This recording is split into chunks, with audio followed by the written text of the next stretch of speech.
vamos a tener la conferencia de cierre y después el acto final. Les agradezco a todos los que están participando. Y para cerrar elegimos una conferencia y un conferencista de lujo.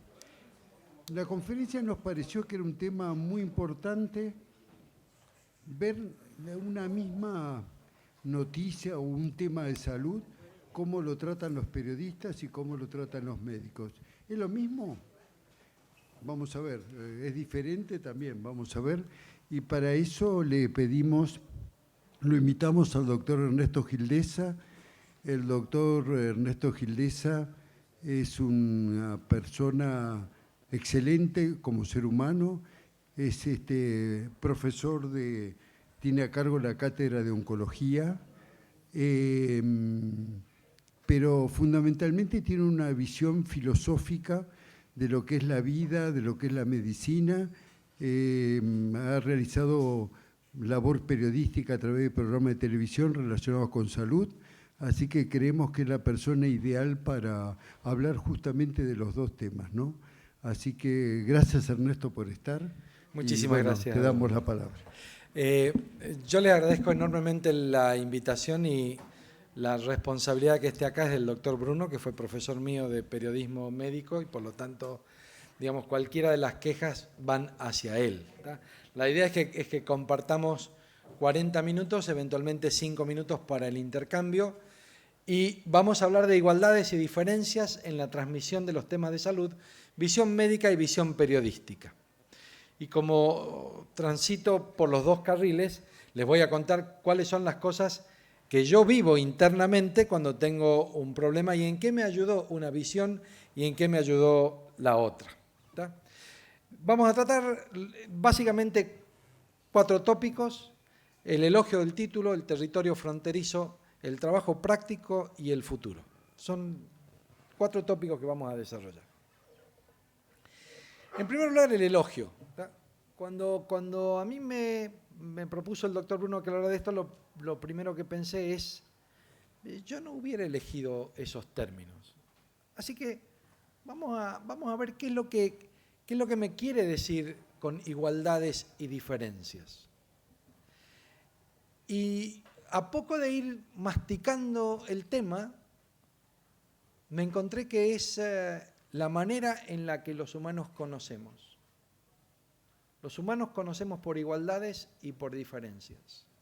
Y el que mejor lo explicó es un físico extraordinario, experto en física de los fluidos, que se dedicó al periodismo científico y que terminó destacándose por ser un extraordinario museólogo que se llama Jorge Wagensberg y que fue el que diseñó el Museo de la Caixa en Barcelona.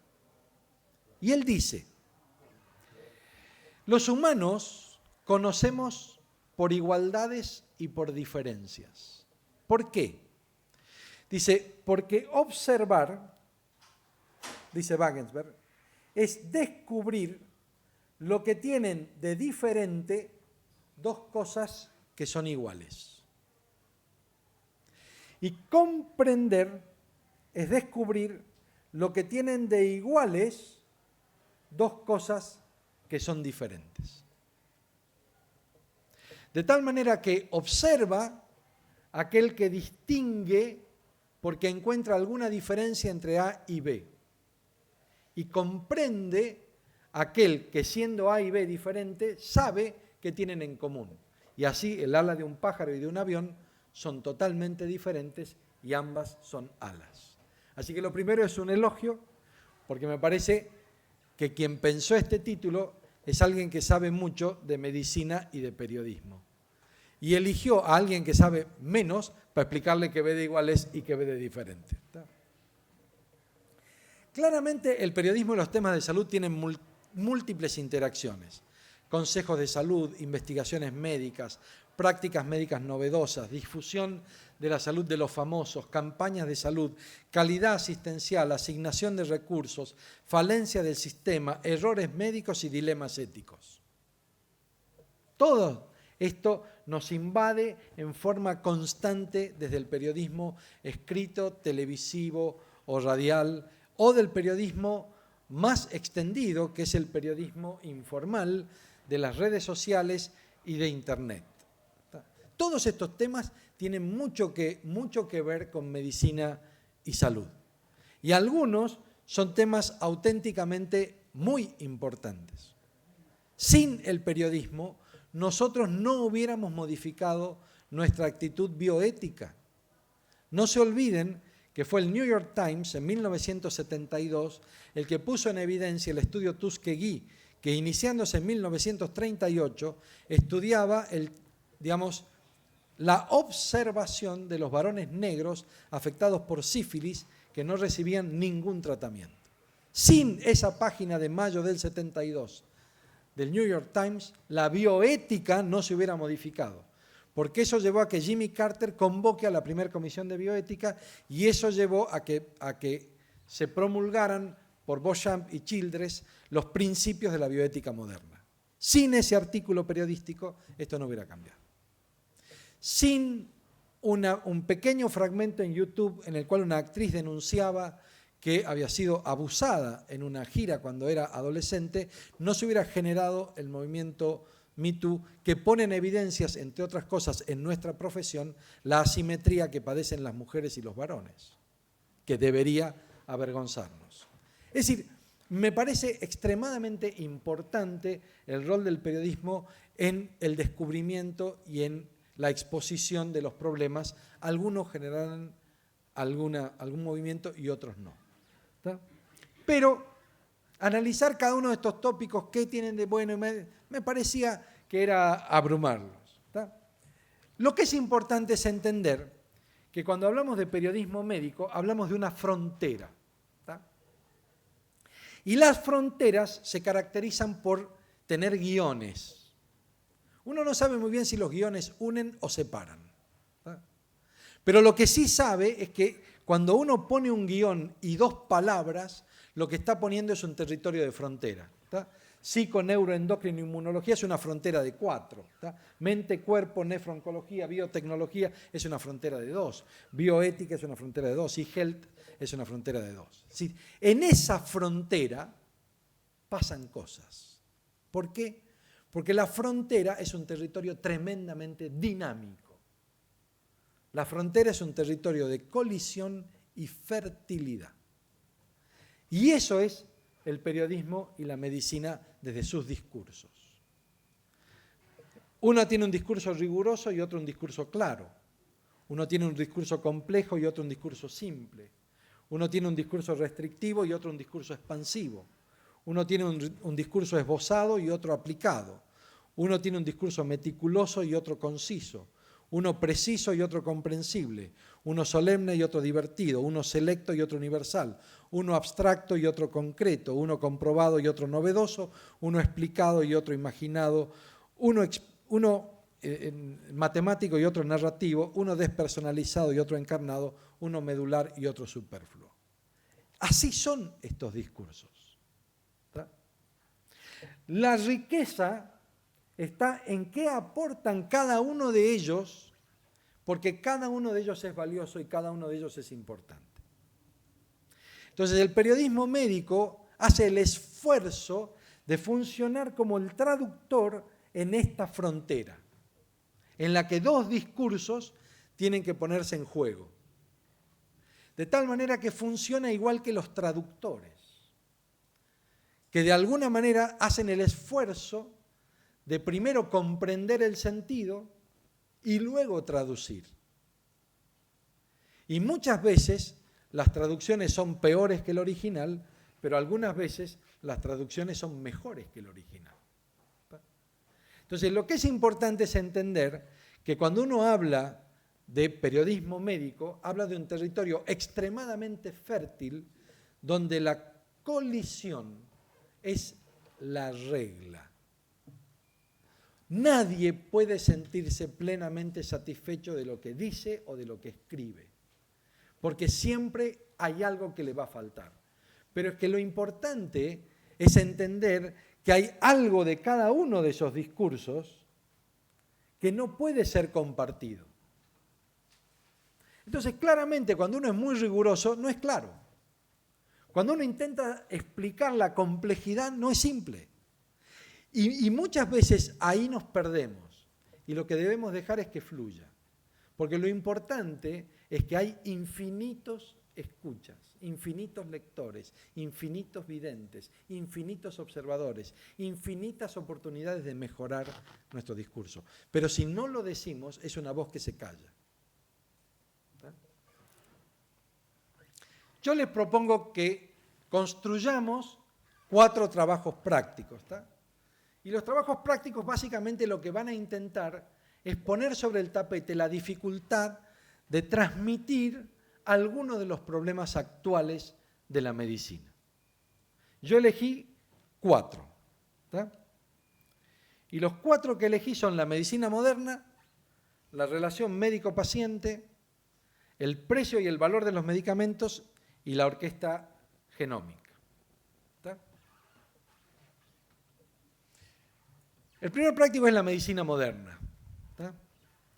La medicina moderna es una medicina que está basada en hechos, extraídos de realidades históricas, sociales, personales, celulares o genómicas, teorizadas en paradigmas etiológicos, patogénicos, diagnósticos, pronósticos o terapéuticos, comunicables a nivel individual, a nivel de los pares o a nivel sociedad.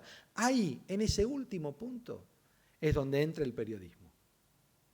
Es decir, es muy importante entender que lo que nosotros vamos a hacer como periodistas y lo que le vamos a dar al periodista es un destilado que tiene una enorme cantidad de supuestos detrás.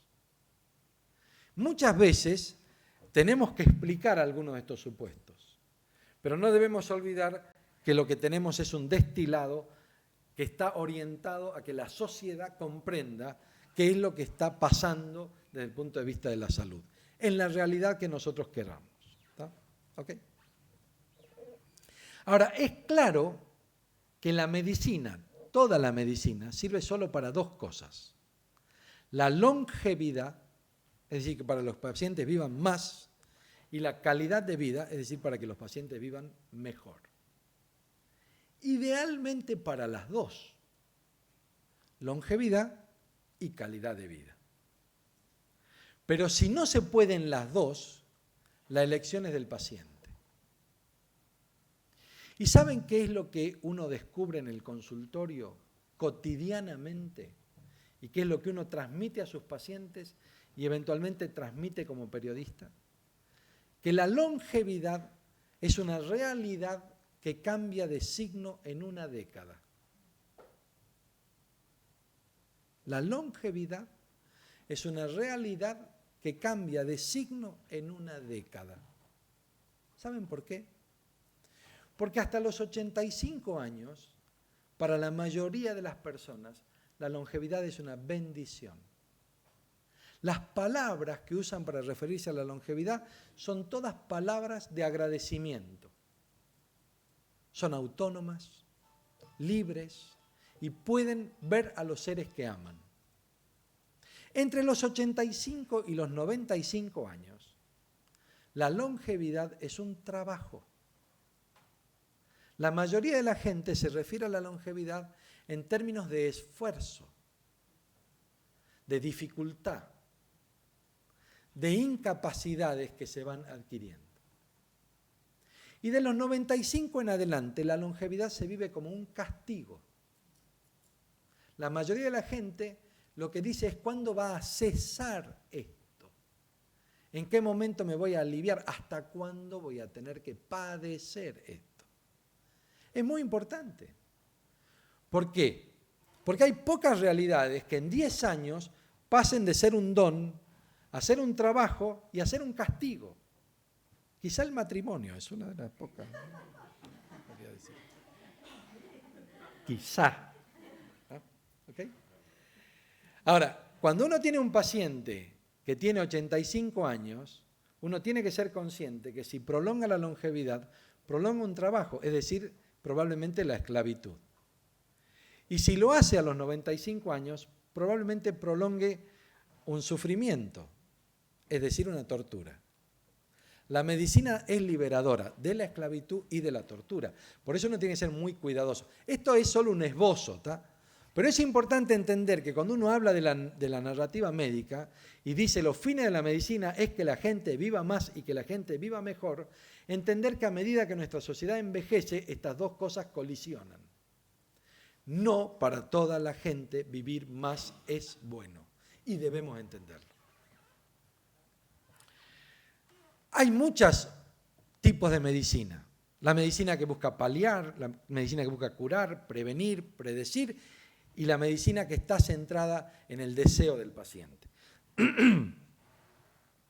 Para entender estas medicinas, debemos entender que los arquetipos médicos, de Hipócrates a Osler, eran arquetipos encarnados en una sola persona. Y hoy esos arquetipos deben ser traducidos en equipos médicos. Pero sobre todas las cosas tenemos que entender que de antes de Hipócrates, el chamán, el sacerdote, el médico, el clínico, el cirujano, el especialista y ahora el mal necesario, todos, digamos, tenemos en común una epistemología que compartimos, lo sepamos o no lo sepamos. ¿Está? Y los médicos tenemos una epistemología que está centrada en 7 órdenes de conocimientos. El conocimiento mágico, el clínico, el patológico, el asistido, el predictivo, el desiderativo y el coactivo. ¿Está? Se los presento rápidamente. El mágico es el conocimiento que tienen las tribus prehistóricas, que tienen algunas de nuestras comunidades en las marginalidades y que tenemos cada uno de nosotros cuando decimos qué ojo clínico que tiene este, ¿no? Y voy a decir, es difícil saber lo que es el ojo clínico, pero lo decimos todos los días. ¿Por qué no te ve fulano? ¿Está? ¿Ok? Es un conocimiento esotérico no transmisible. ¿Ok? Después nace el conocimiento clínico, que es empírico, racional, experimental, el que se enseña en la facultad. ¿Ok? Hacia fines del siglo XVIII nace un tercer orden de conocimiento, que es el patológico, que por primera vez empieza a certificar el conocimiento clínico. Dice, los clínicos son muy buenos dando diagnósticos, pero cuando nosotros vemos el microscopio nos damos cuenta que algunos diagnósticos no son tan buenos. Ok, uno de los problemas que pone en evidencia el New England de ayer es que en las sociedades occidentales hay cada vez menos autopsias. Por lo tanto, tenemos cada vez menos conocimiento. ¿Por qué? Porque cada vez los diagnósticos están asignados más por la clínica. Y la clínica, señores, desde el siglo XVIII, sabemos que cuando es contratada con el conocimiento patológico, se equivoca el 30% de las veces. ¿Está? Ese conocimiento patológico funda la dicotomía alma-mente, por eso Freud es discípulo de la patología alemana, y lejos de que estos dos conocimientos tengan el mismo orden, el conocimiento patológico tiene preeminencia sobre el conocimiento clínico. A fines del siglo XIX nace un cuarto orden de conocimiento, que es el conocimiento asistido, ¿está? Que es el de las imágenes. Por primera vez aparece el laboratorio en 1870 con Claude Bernard y por primera vez aparece la primera radiografía en 1895 con Röntgen y de ellos dos se desarrollan todo el conocimiento asistido que hoy tenemos. Cuando estos 3 órdenes de conocimiento son coherentes, el clínico, el patológico y el asistido, no tenemos problemas. Cuando entran en conflicto tenemos inconvenientes graves. A mediados del siglo XX nace el conocimiento predictivo, ¿tá? El conocimiento genómico, ¿tá? Las enfermedades genéticas, el Alzheimer, las enfermedades oncológicas, las cardiopatías.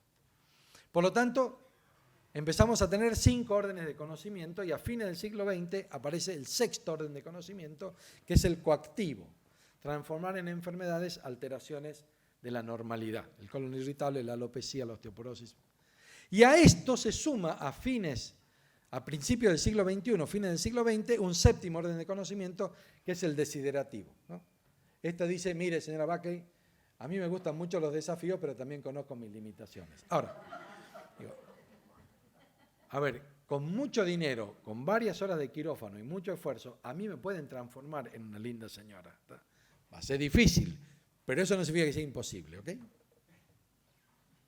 Pero fíjense, la cosmética, la transexualidad, la ortodoxia, la cirugía plástica, el tratamiento de la obesidad pasan porque la causa que motiva el ejercicio de la medicina es el deseo del paciente. ¿Ok? Estos 7 órdenes de conocimiento, el mágico, el clínico, el conocimiento patológico, el conocimiento asistido, el predictivo, el conocimiento coactivo y el conocimiento desiderativo, son conocimientos que no están ordenados en la consulta. En la consulta están en medio del caos. ¿Ok? Y tenemos que ser conscientes de eso, porque muchos de los problemas de comunicación son en realidad problemas relacionados por órdenes de conocimiento distintos, y entonces el médico informa un conocimiento clínico, el paciente tiene un conocimiento mágico, y lo que tiene es un... ¿Ok? ¿Está? Pero fíjense que el origen del conocimiento mágico es la divinidad, el clínico el sensorial, el patológico el multisensorial, el asistido el multidisciplinario, el predictivo el estadístico, el coactivo el consumismo y el desiderativo el imaginario. ¿Está? El objetivo del conocimiento en la magia es expiar una culpa, en la clínica la terapéutica, en el patológico la rigurosidad, en el asistido la detección subclínica, en el predictivo la eugenesia, en el coactivo la medicalización de la normalidad y en el desiderativo la fenocopia. ¿Okay? Digo, esto es simplemente para que veamos el detrás de escena del conocimiento médico. ¿Tá? A esto se agrega, ahora en el siglo XXI, el impacto que tiene la tecnología. ¿Por qué? Porque la epistemología médica no ha cambiado. Estos 7 órdenes de conocimiento siguen estando presentes, solo que ahora tienen como virtud el hecho de la tecnología que les permite universalizarse en todo, en la definición de enfermedad, prevención, génesis, información médica, registros clínicos, selección de tratamiento, seguimiento clínico, relación médico-paciente, relación entre colegas y desafíos éticos. Por eso, señores, bienvenidos al mundo. Esta es la medicina moderna. Una medicina con 7 órdenes de conocimiento epistemológicos y una medicina con por lo menos 10 impactos de la tecnología en la práctica médica. ¿Ok? Uno de los puntos más importantes son los conflictos de intereses. ¿Tá? Y los conflictos de intereses se fundamentan en que la ciencia no es neutral, en que la ciencia no está desprovista de otros fines que la búsqueda de la verdad, en que los científicos no son mejores que el promedio moral de una sociedad, en que el poder sí es atractivo y en que el dinero sí seduce. ¿Está claro? En la medicina y fuera de la medicina también. ¿Ok? El segundo práctico es la relación médico-paciente. ¿Está? La relación médico-paciente tradicionalmente, y este es un homenaje a mi maestro, este es el hombre que a mí me enseñó medicina. Ha tenido muchos discípulos estupendos, también me tuvo a mí, digamos. ¿Okay? Este hombre es don Carlos Landa, rector de la universidad, eximio médico, enciclopédico, gran filósofo, un docente extraordinario de historia de la medicina. Si no fuera heterosexual estaría profundamente enamorado de él. ¿No? Un hombre extraordinario. ¿Okay? Ahora, la relación médico-paciente que él me enseñó es una relación diaídica, íntima, secreta, tradicional. Él decía, es el encuentro entre una conciencia y una confianza. ¿Okay? Ahora, la verdad es que esa medicina tradicional está centrada en el uso cuidadoso de la palabra. La palabra médica tiene un cuidado muy especial en esa relación.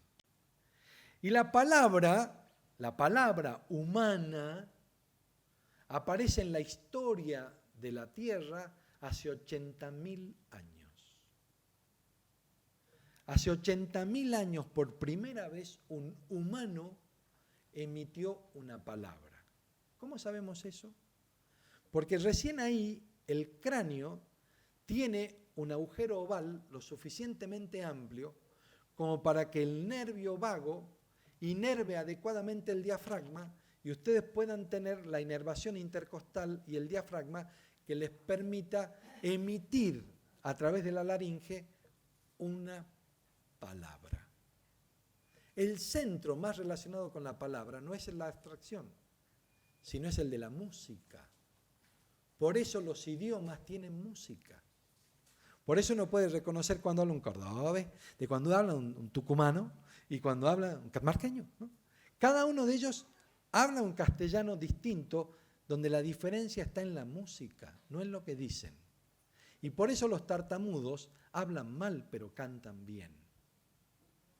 Y por eso, no sabiendo cómo fue la primer palabra humana, uno puede imaginar para qué sirvió. Y para mí, el fin de la primer palabra humana fue terapéutico.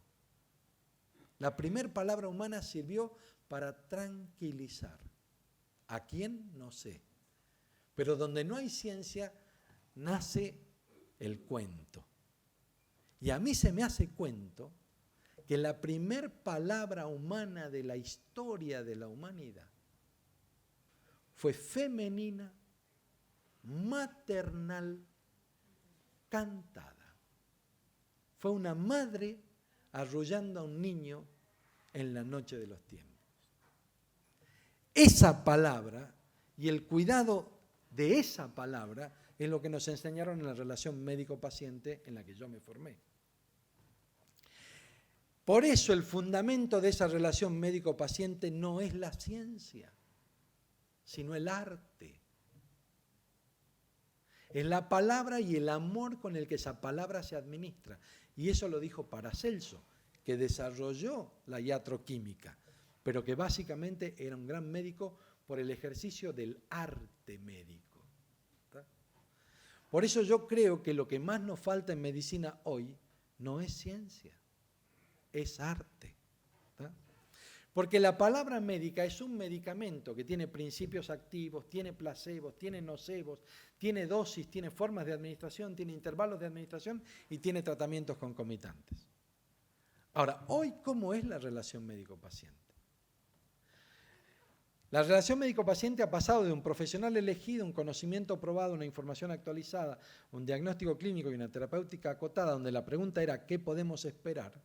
Ustedes pueden atribuir que el conocimiento probado era escaso, pero era el que había. Que la información actualizada era vieja, pero era la que estaba disponible. ¿Está? A un profesional impuesto un conocimiento en Internet, información por TV, diagnóstico por imágenes, terapéutica limitada. La pregunta es ¿quién tiene la solución? Y cuando un paciente fallece, ¿quién tiene la culpa? A mí me llama poderosamente la atención que la gente ya no sepa que existe la muerte natural, ¿no? Y que la gente se muere de vivo. ¿De qué se muere? Estaba vivo y se ha muerto. Hasta ahora la mayoría de los que se mueren son vivos, te aclaro, ¿no? ¿Okay? Ahora, la relación médico-paciente en el siglo XXI es mucho más compleja que la que a mí me enseñaron. Porque el conocimiento está en Internet, porque el diagnóstico está en la patología molecular, porque la estadificación está en las imágenes, porque la decisión en los protocolos, el éxito en el medicamento, la eficacia en el Big Data. Por lo tanto, en el siglo XXI, el médico o es humano o es un estorbo. Entonces, cuando dice, ¿ha aumentado la conflictividad médica? Lógico. El médico confía cada vez menos en su arte, cada vez tiene menos cuidado en su palabra, cada vez se examina menos los enfermos, cada vez confía más en él como medicamento, cada vez los enfermos creen que la culpa de que algo les pase es porque alguien hizo mal las cosas y ahí está, ¡ping!, la figurita médica. ¿Está? ¿Cómo se cambia eso? Yo creo que con un enorme esfuerzo social, porque también ha cambiado la relación investigador-ensayo. No hace mucho tiempo, la mayoría de las investigaciones provenían esencialmente de médicos que veían algo que les llamaba la atención y lo podían investigar. Hoy, los investigadores médicos o ingresan en un protocolo que ya está completamente diseñado o no pueden investigar nada nuevo. Y se ha modificado también la libertad prescriptiva. No hace muchos años, el médico elegía sin ningún problema el medicamento que consideraba que era el mejor. Hoy se lo dice la patología molecular. Por lo tanto, la relación médico-paciente ha cambiado, la relación investigador-ensayo ha cambiado, la relación médico-prescripción ha cambiado. ¿Está?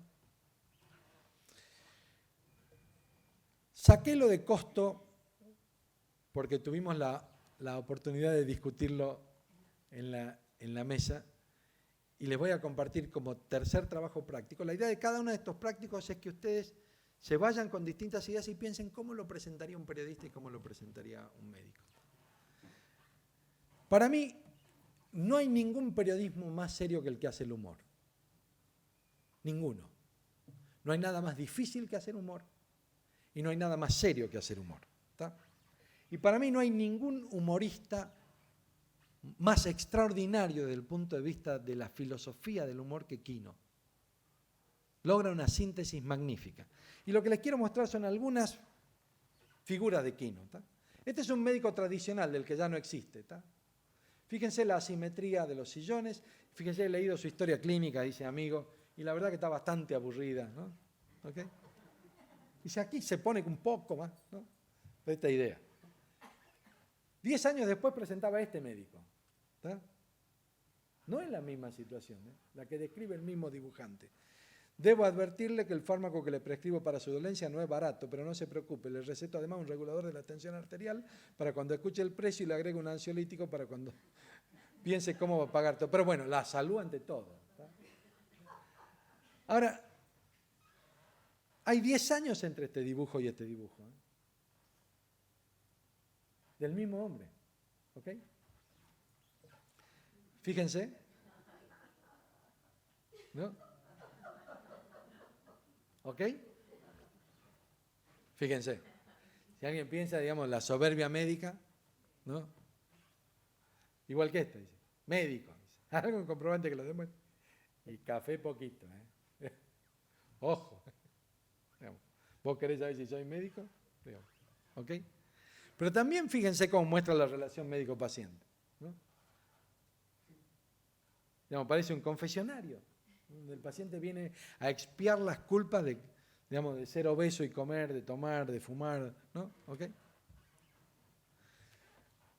Una cosa le advierto, me llega a descubrir algo grave y va a tener que vérsela con mi abogado.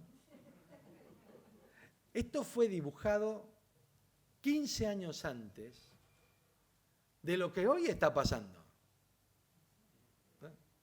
¿Ok? Por supuesto, algunas veces la forma en la que nosotros decimos la verdad es realmente, digamos, levemente agraviante, digamos. ¿Ok? Pero bueno, muchas veces decimos el pronóstico con esta asimetría, ¿no? Va a quedar como un huevo, dice, ¿no? Digo, a ver, cierta empatía en la comunicación del pronóstico tenemos que tener, ¿ok? Fíjense, empieza siendo este traumatólogo, obviamente, ¿no? Y después fíjense cómo termina, digamos, ¿no? Pero la lucidez de este tipo, ¿tá? Los niños que no responden, digamos, a la condición social, ¿no? Y el rol del médico, y ahora ustedes pongan esto en hiperactividad, en síndrome de déficit atencional e hiperactividad, y no ver cómo la medicalización de la conducta de un chico es una norma, ¿ok? Errare humanum est, ¿no? Va a entrar al quirófano. Pero también la salud y la sociedad, ¿tá? Fíjense, si ustedes quieren prevenir el tabaquismo, esto es magnífico, ¿no? La muerte se despereza un segundo antes, ¿no?, de que el fumador empiece a aspirarla, ¿no? Los tratamientos alternativos. Digamos, la inmensa mayoría de la gente que va a los tratamientos alternativos sabe que va a una mentira. Por eso, deslegitimar los tratamientos alternativos de la ciencia es un absurdo. Hay que deslegitimarlos desde la razón, no desde la ciencia. Y en última instancia hay que decirle al paciente, haz la experiencia y fíjate qué te pasa. ¿Okay? El consentimiento informado, ¿no? Para algunos restaurantes poco,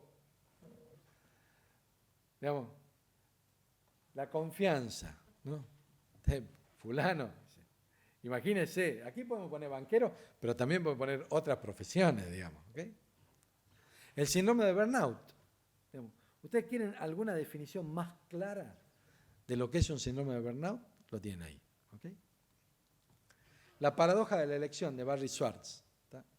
Barry Schwartz es un psicólogo norteamericano que plantea que tener mucho para elegir no siempre es bueno. Entonces él dice, no tener algo para elegir es malo. Cuando hay una sola cosa, es malo. Pero cuando hay muchas cosas, también es malo. Los humanos podemos elegir más o menos bien entre 3 y 5 alternativas. Cuando hay 3 alternativas nos sentimos conformes con lo que elegimos. Hay una mejor, una intermedia y otra peor. Cuando hay 5 ya empezamos a tener algún problema. Pero cuando hay muchas alternativas, uno siente que siempre dejó la mejor y se llevó algo que no es lo que lo satisface. Pero hay algo peor todavía. Se acabaron las elecciones sustantivas. Por ejemplo, hagan la prueba de ir a comprar un jean. Dice, yo quiero comprar un jean. Bueno, dice, ¿cuál jean? Ese, ¿te acuerdas que se hacía con lona, lo cosían? Ese sí. No hay. ¿Cómo no hay? No hay. ¿Vos querés un jean clásico, querés un jean lavado, querés un jean roto, querés un jean elástico, querés un jean con cintura baja, cintura alta, que sea chupín, que no sea chupín, que tenga 5 bolsillos, 4 bolsillos, bolsillo chiquito, no tenga bolsillo, tenga cierre, bragueta? ¿Qué querés? Un jean, decimos. Te pasa lo mismo con el vino. Hagan la prueba. Vayan y digan, vengo a comprar vino. ¿Qué vino te dice? Vino, papá. Uva, ¿viste? Machaca la uva, la deja un tiempo, filtra, vino. No queda. Dice. ¿Cómo no queda? Dice, mirá toda la botella que trae. Sí, todo. Ninguna de vino. Todos son cortes, mezclas puros de uva recolectada en el anochecer de la tarde de septiembre con una manito que caía frente al racimo. Dice, tiene un gusto redondo en boca y un gusto a corcho quemado y cuero. Y vos decís, esto es una cagada, hermano, vino. Vino para la asada, ¿viste? Como comprábamos siempre. Nosotros teníamos 4 vinos. ¿Tá? 2 tintos, 2 blancos, finos y de dama Juana. No había más. Y nos poníamos igual en pedo que con lo nuevo, digamos. No es que había variante demasiado importante. ¿Tá? Pero hoy uno tiene la sensación de que paga un dineral por una etiqueta. Y no podríamos distinguir lo que hay adentro. Pero les pasa lo mismo con la mayonesa, pasa lo mismo con lo que ustedes quieran. Pasa lo mismo con la medicina. ¿Qué quieren hacer? Te dicen, vos sabés que tengo la suerte, me han detectado un cáncer de próstata localizado, solamente tengo elevado el PSA. Mirá qué interesante. Gleason 6. Dice, ¿quería agarrarte el cinturón? Dice, ¿qué podemos hacer? Nada. ¿Cómo nada? Nada. Papá, es cáncer. No hagamos nada. Pero es cáncer, hermano. No hagamos nada. ¿Te querés operar? Bueno, operate. Cielo abierto, cielo abierto. Robótica, robótica. Cielo abierto asistido por la laparoscopía es más o menos lo mismo que robótica, pero más barato. Ajá. Implante, implante. De radioterapia externa, ¿sí? 3D o IMRT, IMRT o 3D. Y ya lo mismo. ¿Le hacemos antianálogo o no le hacemos análogo? A ver, un solo paciente, una sola patología y tienen 18 alternativas. ¿Ustedes creen que el paciente va a quedar contento con lo que elija? El último práctico que les quiero presentar es la orquesta genómica y los tratamientos personalizados. Existe la sensación de que hoy los tratamientos son mucho más precisos porque han evolucionado igual que han evolucionado las armas a lo largo de la historia. Y los tratamientos personalizados seguían como un misil que va directo al blanco que tiene la alteración molecular que permite nada. ¿Por qué? Porque una de las cosas que tienen los tumores es una enorme heterogeneidad. Y cada vez que nosotros estudiamos la genómica, estudiamos el pasado. Y cada vez que nosotros tratamos un tumor, tratamos el futuro. Por lo tanto, a menos que ustedes tengan la extremada suerte de tener un tumor que sea homogéneo, que den con el blanco molecular que sea el que induce el crecimiento del tumor y que tengan la suerte de poder bloquear a ese blanco en forma absoluta, todos los tratamientos contra blancos moleculares personalizados van a ser beneficiosos solo en un grupo muy pequeño de pacientes. Ese grupo muy pequeño de pacientes puede llegar a ser, en algunos casos, tan pequeño como el 3%. Por lo tanto, con los tratamientos personalizados es altamente probable que el 97% de los pacientes esté recibiendo un tratamiento que no los beneficie. Pero hay algo más importante. La genética no solo se ha utilizado para la selección de tratamientos, ¿tá? Se ha utilizado básicamente para la toma de decisiones con respecto a lo que nos va a pasar en la vida. Y se la ha asimilado con una huella dactilar, la idea de que el genoma es el horóscopo exacto de tu futuro. Y no hay nada más alejado que eso. La biología molecular, si se parece a algo, se parece a una orquesta. ¿Tá? Todo empieza con la interacción de dos cosas. El fenotipo, que era lo que veían Darwin y Lamarck, y el ambiente, que era el teatro. Ahí empezaron a preguntarse, ¿por qué hay tantos seres tan diferentes, tantos seres de formas tan distintas, tantos seres de colores tan diversos? ¿Qué es lo que lleva a que los seres sean distintos? El ambiente. Y plantearon por primera vez la evolución de los seres como una respuesta adaptativa al ambiente. No sabían cómo se transmitía ese conocimiento. Inicialmente creyeron que los cambios que se producían en los adultos se transmitían, creyeron que los caracteres se heredaban. Y estaban equivocados, tanto el caballero Lamarck, que era médico, como el biólogo Darwin, hijo de un médico, que había navegado 3 años en el Beagle y entre ellos 6 meses por nuestras costas. Fenotipo y ambiente. Claramente observaron que había algunas fenocopias, animales que podían mimetizarse y parecer otros. Pero hacia 1930 aparecen el genograma y los cromosomas. Por lo tanto, ustedes tienen el fenotipo como la ejecución de la obra, la fenocopia como un plagio, el genograma como las obras próximas y los cromosomas como los atriles donde la partitura está siendo depositada. Y el ambiente era el teatro. Luego se agregó la genómica en la década del 50 y por primera vez teníamos los atriles y la partitura de los atriles. Y luego el bioma, que eran las otras alas. Pero todavía no teníamos la música. Recién, con la proteómica y la transcriptómica, cuando Watson y Crick muestran de qué manera esa partitura se traduce en proteínas, empezamos a tener música. Hasta ahí teníamos una partitura. Ahora empezamos a tener instrumentos, música, arreglos ejecutables, que es la exómica, ejecución o ritmo, que es la quinómica, y metabolómica. Por primera vez empezamos a ver cómo esta partitura se ejecuta. Y empezamos a explicarnos de qué manera la música que estamos escuchando suena de distintas formas en distintos tejidos. ¿Está? Se agregan después, a fines del siglo XX, la epigenómica, de qué manera puede haber arreglos post-transcripcionales. La misma partitura puede ser ejecutada de formas muy diversas. Y el ejemplo más claro de eso es el jazz.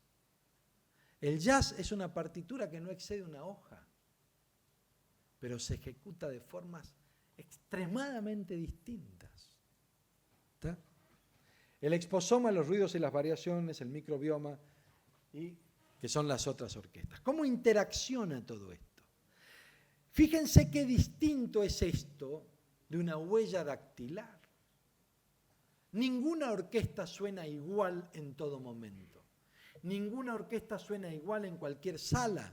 Ninguna orquesta suena igual en cualquier día y no ejecuta del mismo modo cualquier partitura.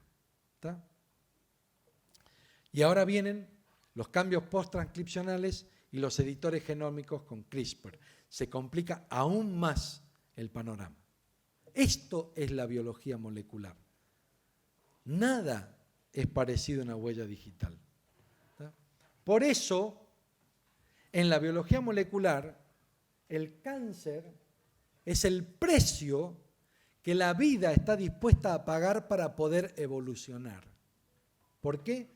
Porque las mutaciones que hicieron tan diversas las formas de la vida son también las mutaciones que originan los tumores. Un mundo sin cáncer es un mundo muy riesgoso. Pero además, en la orquesta genómica se ejecutan todos los estilos. No hay un solo estilo. Pero para que no olviden nunca el impacto que tiene la música y la genómica, yo los invito a que nos despidamos, a que el futuro sea la construcción de un mundo más transparente, de un mundo más verdadero, de un mundo más cuidadoso. Quien mejor lo dijo y quien mejor expresa esto del mundo futuro, de lo que deseamos para el futuro, es Puccini con Turandot.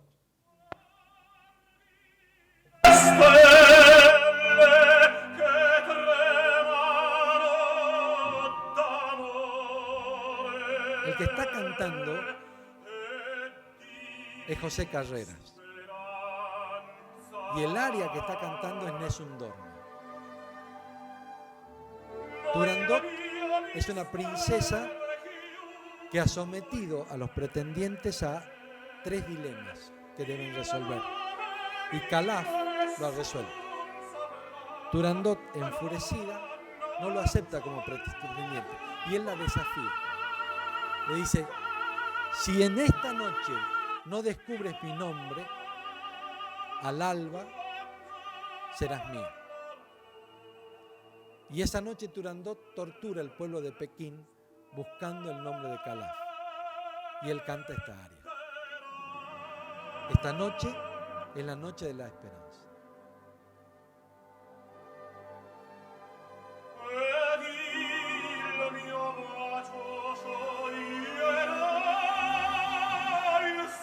El silencio que te hace mío.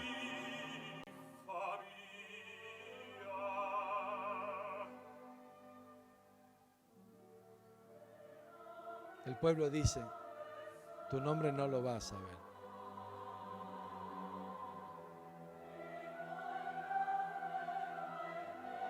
El secreto está cerrado en mí.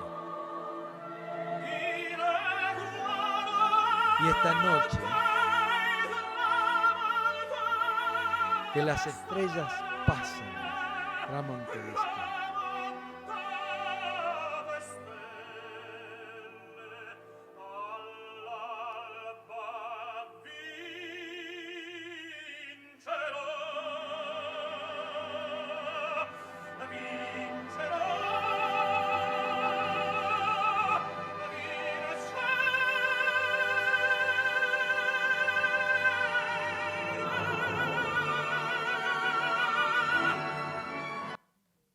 Esto es extraordinario por quien lo escribió y por quien lo canta.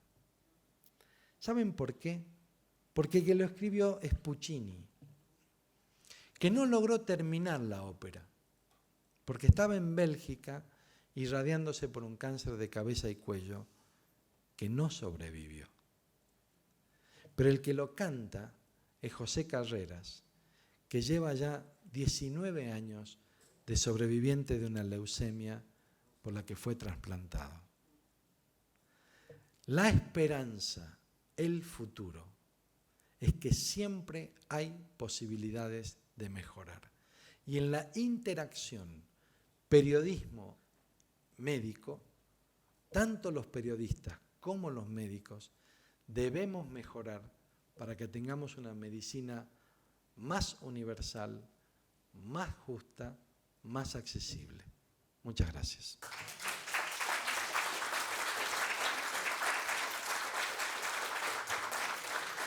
El martes voy a poner la presentación en la página web del instituto. Los que quieran, mándenme un mail y los conecto. Bueno, muchísimas gracias, Ernesto.